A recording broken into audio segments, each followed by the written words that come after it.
All right, so two things we're going to look at. We're going to look at taking some speed and spin rate off of your changeup, and then we're going to look at doing that like Hershiser hip movement that we talked about earlier today. All right, so we went fastball, changeups, and curves, and the Rapsodo only registers 45 and higher miles per hour, so we don't have any curveballs on here. Right here, we're going to look at your average velo, and here's your max velo. Your average velo, so it registered 2 changeups, the first 2 that we threw before we made an adjustment to take some speed off of it. Right, so you're averaging less than 2 miles an hour between your changeup and your fastball. So from a batter's standpoint, the changeup is coming in as a bad fastball. Okay, and I'll show you a couple other things that'll show that. So the research and data shows that you have basically a plus or minus 4 miles an hour window of the hitter's attention. Okay, so for example, if you've got a 50 mile an hour fastball, if you throw a changeup within 4 miles an hour of that, it's probably going to get hit. If you throw a slider within 4 miles an hour of that, probably going to get hit. When we're looking at a similar location. Okay, so when you're changing speeds and talking about pitch sequencing and stuff later down the road, you want to be able to mix in pitches that fall outside of that 8 mile an hour window to get more swing and misses. All right, but that's for a later date. Right here, we just want to take some RPMs off and some miles an hour. Right, so right here, your average RPM on your fastball is 1,206, and your average on the changeup was 1,097. So you're just a little over 100 RPMs different. So that's not gonna change much.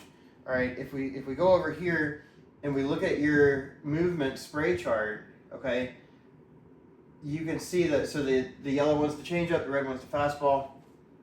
You can see it's basically the same pitch,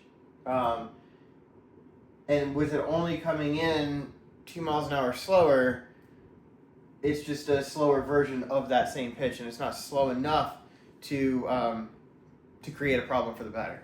Okay, release points, that's all good, so we don't need to look at that. But if we go back over here, all right, when we're looking at the spin rate, okay, actually I went wrong screen. All right, when we're looking here for the movement, all right, the changeup should actually drop in reality. All right, this is going to show taking gravity out of the equation. Okay, so the faster the ball is spinning with backspin, the less it's going to drop. Right, it's going to be able to counter some gravity, and it's going to kind of stay flatter. All right, when you take spin away, the ball can't hold that same plane, and so gravity is going to pull it down. So in reality, your changeup should drop, and your fastball should stay more on track.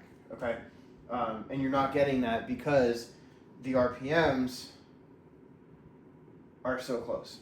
All right, there's a thing called a Bauer unit that we talked about that you can compare spin rates to anybody, and so it's your RPMs over your miles an hour. So if we break out the calculator here, we got 1292 over 48.2. So your Bauer unit, 1292 divided by 48.2.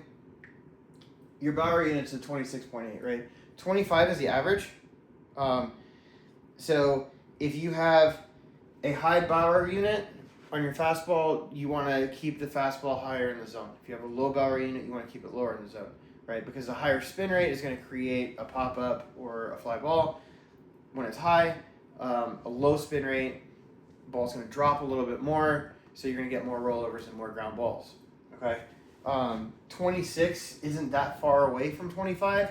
So since you're already on the higher end of it, I think with the fastball we work on creating some more spin on it to help you out with that. The other thing that I wanted to show you is that Hershiser hip movement that you have going on. So let me pull up a side view here. One of these I have a side. Okay. Alright, so let's play this. We'll play it through, and then we'll go frame by frame on it. Alright? So we start back up, let me pause it, frame by frame. That tilt right here, I want a little bit better posture with it, right? So yes, that front hip is going to point at the catcher, but your center of mass at this point needs to still be back over that back foot, right? You're kind of floating a little bit early, coming forward, right? Here you can see it a little bit more. Really, instead of being at this angle, if you were more at this angle right here, it's going to be more beneficial for you. Okay, that's going to take some time to fix. I think we keep working on that. Taking some more velo off the changeup is going to be a big asset for you. And it worked when we curled that back toe. And that's something that you can do that a batter's not going to pick up on. Right now it's just going to be reps for you to get used to doing that and work on that accuracy with it. But I think we're off to a good start. First lesson, not a bad place to be. Again, we're going to correct this tilt and work on taking some RPMs off the changeup.